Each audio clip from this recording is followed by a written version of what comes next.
दोस्तों अभी मार्च का महीना चल रहा है और ये जो मार्च का महीना होता है दोस्तों हमारे गुलाब के पौधे के लिए ग्रोइंग पीरियड होता है। दोस्तों इस टाइम जो होता है हमारे गुलाब का जो पौधा काफ़ी अच्छी इसमें फ्लावरिंग होती है और इसमें कलियां भी काफ़ी अच्छा बनता है। और दोस्तों ये जो मार्च और अप्रैल होता है हमारे गुलाब के पौधों के लिए बहुत ही फायदेमंद महीना होता है दोस्तों, क्योंकि इस महीने में हमारा जो पौधा है काफ़ी अच्छी इसमें फूल आती है। और दोस्तों इस टाइम अपने गुलाब के पौधे में क्या करना है और क्या नहीं करना है आज की इस वीडियो में मैं आपको बताऊंगी दोस्तों। और आपको कौन सी खाद देना है दोस्तों और कौन सी खाद अभी नहीं देना है और कौन सा काम करना है। तो नमस्ते दोस्तों, मैं हूँ कविता और कविता के बगिया यूट्यूब चैनल में आपका स्वागत है। तो चलिए वीडियो को शुरू करते हैं। दोस्तों ये जो मार्च का महीना होता है हमारे गुलाब के पौधे के लिए काफ़ी अच्छी ये होता पीरियड होता है दोस्तों। इस टाइम हमारा जो गुलाब का पौधा है काफ़ी अच्छी इसमें फूल और कलियाँ बनती है। तो दोस्तों इस टाइम जो क्या होता है हमारा पौधा जो है बहुत ही ग्रोइंग पीरियड में रहता है। तो इस टाइम हम अपने पौधे को अगर अच्छे से खाद देंगे और इसमें कुछ बातों का ध्यान रखेंगे तो हमारा जो पौधा है पूरा मार्च और अप्रैल बहुत ही अच्छी इसमें फूल आएगा। तो दोस्तों टिप्स नंबर 1, अगर आप नर्सरी से कोई नए पौधे ला रहे हैं दोस्तों तो आप इस टाइम जरूर नर्सरी से नए पौधे ला के लगाएं, क्योंकि दोस्तों इस टाइम नर्सरी में आपको जो पौधा मिलेगा काफ़ी अच्छी और बढ़िया पौधा मिलेगा दोस्तों। क्योंकि नर्सरी में अभी जो पौधा होता है इसमें ना किसी तरह के कीड़े लगे होते हैं ना फंगस लगे होते हैं, आपको बहुत ही सुंदर और बढ़िया पौधा मिल जाएगा।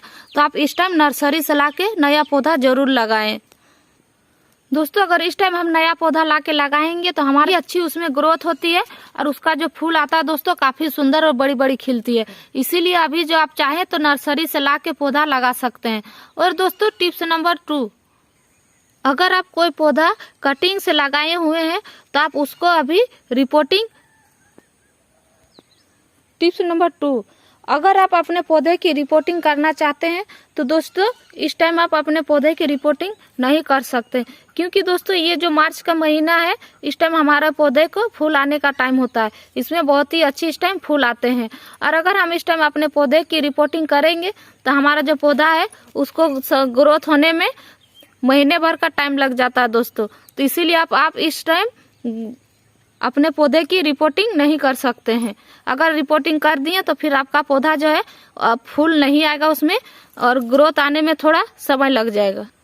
और दोस्तों टिप्स नंबर 3, अगर आप अपने पौधे में ज़्यादा से ज़्यादा ग्रोथ चाहते हैं, उसमें अच्छी फ्लावरिंग चाहते हैं, उसमें अच्छी कलियां चाहते हैं और आपका जो पौधा है एकदम हेल्दी, उसमें किसी तरह का कीड़े मकोड़े या फंगस ना लगे, तो दोस्तों आपको अपने पौधे में ओवर वाटरिंग नहीं करना है। अगर आप ओवर वाटरिंग करेंगे तो आपका जो पौधा है वो ना अच्छी ग्रोथ होगी ना उसमें इस तरह से अच्छी फ्लावरिंग होगी, ना आपका जो पौधा इतनी अच्छी हेल्दी रहेगी। दोस्तों क्या होता है ओवर वाटरिंग करने से हमारा जो जड़ होता है, पौधे की जड़ जो होता है उसमें फंगस लग जाती है। इसी कारण हमारा जो पौधा है ना उसमें ग्रोथ हो पाती है ना उसमें फूल आता है। तो इसीलिए दोस्तों आपको इस बात का भी ध्यान रखना है कि आप अपने पौधे में ओवर वाटरिंग नहीं करें। आपकी गमले की जो मिट्टी है उसको हल्का सा नमी होना चाहिए, नमी से ही हमारा जो पौधा है बहुत ही अच्छी वो ग्रो हो जाता है। क्योंकि दोस्तों ये जो हमारे गुलाब के पौधे होते हैं ये बहुत ही सेंसिटिव पौधा होता है दोस्तों, और इसमें अगर ज़्यादा मात्रा में हम पानी दे देते हैं तो क्या होता है हमारे पौधे की जो जड़ है वो धीरे धीरे गलने लगती है, उसमें फंगस लग जाता है। इसी कारण भी हमारा जो पौधा है उसमें अच्छी ग्रोथ नहीं होती, ना उसमें कलियां बन पाती है। तो दोस्तों इसीलिए हमें ज़्यादा पानी नहीं देना है, अपने गमले की मिट्टी में एकदम हल्का मॉइस्ट रखना है। और दोस्तों अगर आप पानी देना चाहते हैं तो उस दिन के टाइम आप अपने पौधे में शावरिंग कर दीजिए, रोज एक बार उसको शावरिंग कर सकते हैं, लेकिन मिट्टी में पानी कम दीजिएगा। दोस्तों टिप्स नंबर 4, हमारे जो गमले की मिट्टी होती है दोस्तों उसे हमें महीने में 2 बार गुड़ाई करते रहना है। अगर हम महीने में 2 बार गुड़ाई करेंगे गमले की मिट्टी है दोस्तों वो हल्की बने रहेगी और हमारे पौधों की जड़ों तक ऑक्सीजन जाते रहेगी। इसीलिए दोस्तों हमें अपने जो गमले की मिट्टी है उसको महीने में 2 बार गुड़ाई करते रहना। महीने में अगर 2 बार हम गुड़ाई करेंगे दोस्तों तो हमारा जो पौधा है वो काफ़ी अच्छी से ग्रोथ करेगा। इस तरह से हल्की हल्की गुड़ाई कर दीजिए। महीने में 2 बार आपको इस तरह से गुड़ाई करना है। दोस्तों टिप्स नंबर 5, अगर आप चाहते हैं दोस्तों कि अपने गुलाब के पौधे में ज़्यादा से ज़्यादा फूल आए तो आपको करना क्या, ये जो मार्च का महीना है दोस्तों, ये मार्च का महीना का पूरा धूप आपको अपने पौधे में देना है। कम से कम दिन भर का धूप आप दे सकते हैं, तभी जाके आपका जो पौधा है बहुत ही अच्छी से उसमें फ्लावरिंग करेगा। दोस्तों अगर पूरा दिन का धूप नहीं लगाइएगा तो 5 से 6 घंटे का धूप आपको लगाना ही लगाना है, तभी जाके आपका जो पौधा इतनी अच्छी उसमें फूल आएगी। टिप्स नंबर 6, अगर आप अपने पौधे की इस टाइम हार्ड कटिंग करना चाहते हैं तो बिल्कुल भी ना करें, क्योंकि दोस्तों इस टाइम अगर आप अपने पौधे की हार्ड कटिंग करेंगे तो आपका जो पौधा है वह तुरंत से ग्रोथ नहीं कर पाएगा। क्योंकि दोस्तों हमारे जो गुलाब के पौधे होते हैं उसमें ग्रोथ होने में कम से कम महीना भर लग जाता है। अगर आप हार्ड कटिंग कर देंगे तो उसमें नई नई ग्रोथ, नई ब्रांचेस निकलने में महीना भर का समय लग जाता है। तो ये महीना भर का समय लगने का कारण दोस्तों, अगर इस टाइम आप अपने गुलाब के पौधे की कटिंग कर देंगे हार्ड कटिंग, तो आपका जो पौधा है वो ग्रोथ होने में समय लग जाएगा और जो पूरा मार्च अप्रैल आपका जो पौधा उसमें फूल नहीं आएगा। तो दोस्तों आप इस टाइम अपने गुलाब के पौधे की हार्ड कटिंग नहीं करना है, हार्ड कटिंग नहीं करना है। लेकिन अगर आपके पौधे में इस तरह से फूल आके सूख गया है तो आपको वो फूल जो है आपको उसको कटिंग कर देना है। इस तरह से उस फूल को नहीं रखना है। ये देखिए आपको लाइट कटिंग करना ही होगा, हल्की हल्की प्रूनिंग आप कर सकते हैं, लेकिन हार्ड प्रूनिंग आप अभी नहीं कर सकते इस टाइम। तो आपका जितना भी फूल सूखा हुआ दोस्तों उसको आप कट करके हटा दीजिए। दोस्तों अगर आपके पौधे में इस तरह से न्यू ग्रोथ हो रही है, उसमें नई नई पत्तियां निकल रही है, इस तरह से लाल लाल पत्तियां, तो आपको करना क्या, उस पौधे में जितने सारे पुरानी पत्तियां है इस तरह से पीली हो रही है, उस पत्तियों को आप वहां से हटा दीजिए। जितने सारे पत्तियां दोस्तों, सारे पत्तियों को आपको हटा लेना है। पुरानी पत्तियों को हटाने से क्या होता है दोस्तों, हमारे जो पौधे में न्यू न्यू शूट्स निकल रहे हैं उसको जल्दी ग्रोथ होने में मदद मिलेगी। क्योंकि ये पुरानी पत्तियां जो रहती है ये सारा एनर्जी ले लेता है, तो इसीलिए इसको अगर हम हटा देंगे तो हमारे जो नई पत्तियां आ रही है, नई शूट्स आ रहे हैं, वो बहुत ही जल्दी आएंगे और बहुत ज़्यादा आएंगे। ये देखिए इस तरह से आपको सारे हटा लेना है। दोस्तों आप देख सकते हैं मैंने सारे पत्तियों को हटा दिए हैं, तो मेरे जो ये नए ब्रांच है इसमें कितनी सारे नए नए शूट्स निकल रहे हैं, आप देख सकते हैं एकदम छोटा छोटा।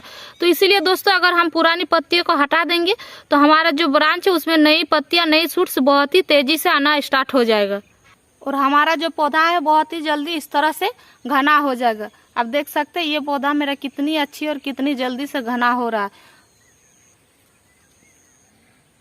दोस्तों टिप्स नंबर 8 क्या दोस्तों, आप अपने पौधे की इस टाइम रूट प्रूनिंग नहीं करेंगे। आपका जो पौधा है, अगर आप सोच रहे हैं कि हम अगर अपने पौधे में ग्रोथ नहीं हो रही है, हमारा जो पौधा है उसमें ग्रोथ नहीं हो रहा है, तो उसका हम रूट प्रूनिंग कर दें, तो नहीं दोस्तों, इस टाइम आप अपने पौधे की रूट प्रूनिंग नहीं कर सकते हैं।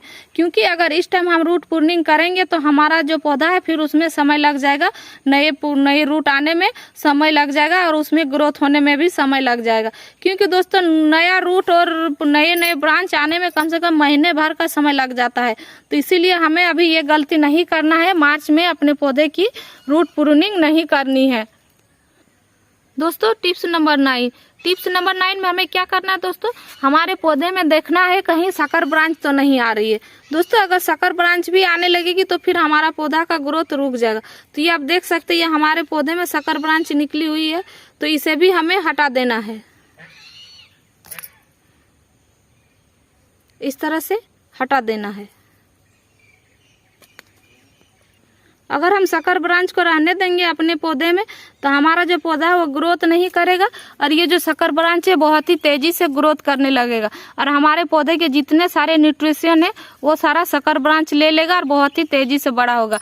और दोस्तों उसमें जो संकर ब्रांच होती है वो 7 पत्तियों की होती है, ना उसमें फूल आते हैं ना कलियां बनती है, सिर्फ वो बहुत तेजी से बढ़ते जाती है।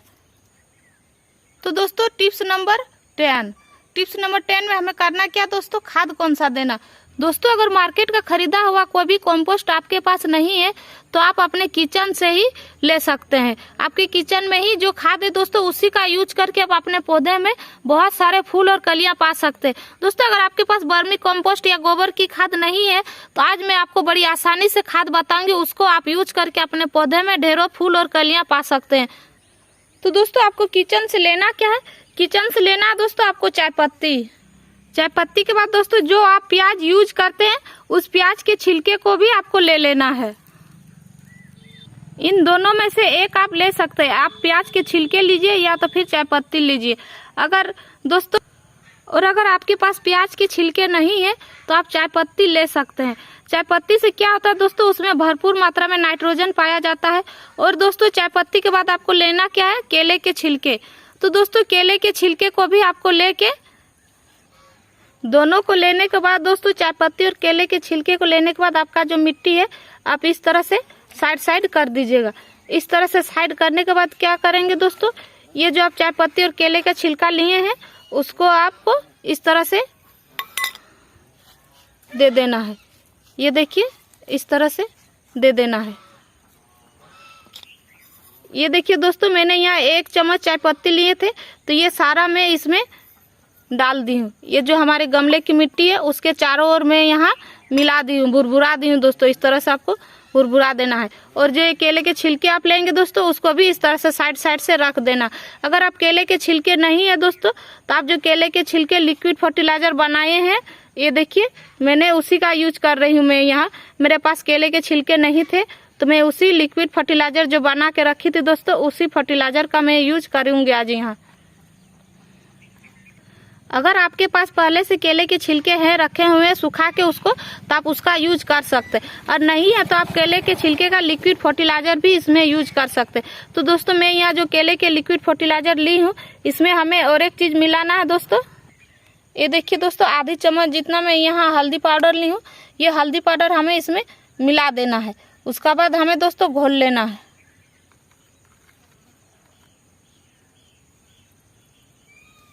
घोलने के बाद दोस्तों हमें अपने पौधे में ये जो खाद है इसे डाल देना है इस तरह से। ये हल्दी पाउडर मैंने इसलिए मिलाया दोस्तों, क्योंकि हल्दी पाउडर जो होता है हमारे पौधे को किसी तरह बैक्टीरिया से ये दूर रखता है। फंगस वगैरह या बैक्टीरिया नहीं लगने देते हैं, ये दूर रहता है उससे। तो इसीलिए हल्दी पाउडर भी हमें मिलाना चाहिए। ये हल्दी पाउडर भी अगर हम महीने में एक बार अपने पौधे में मिलाएंगे तो हमारा जो पौधा है वो बहुत ही स्वस्थ रहता है। इसमें किसी तरह का फंगस, कीड़े मकोड़े नहीं लगता है। दोस्तों ये जो तीनों चीज हमने यहाँ दिए, ये तीनों चीज में नाइट्रोजन, फास्फोरस, सल्फर, पोटेशियम ये सारे पाए जाते हैं दोस्तों। और इससे क्या होता है, हमारा जो पौधा है इस टाइम काफी अच्छी फ्लावरिंग करता है।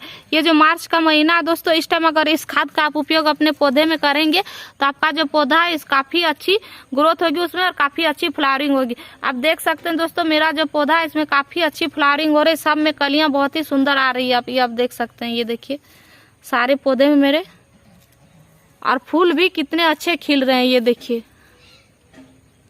इन सारे बातों का अगर आप ध्यान रखिएगा तो आपके भी गुलाब के जो पौधे हैं उसमें पूरे मार्च अप्रैल फूलों से भरा रहेगा। तो दोस्तों जानकारी अगर आपको अच्छी लगी है तो प्लीज इस वीडियो को लाइक, शेयर, कमेंट कीजिएगा। और हमारे चैनल में नए हैं तो हमारे चैनल को सब्सक्राइब कर लीजिएगा। इस वीडियो को पूरा देखने के लिए आपका धन्यवाद। मिलते हैं एक नए वीडियो में।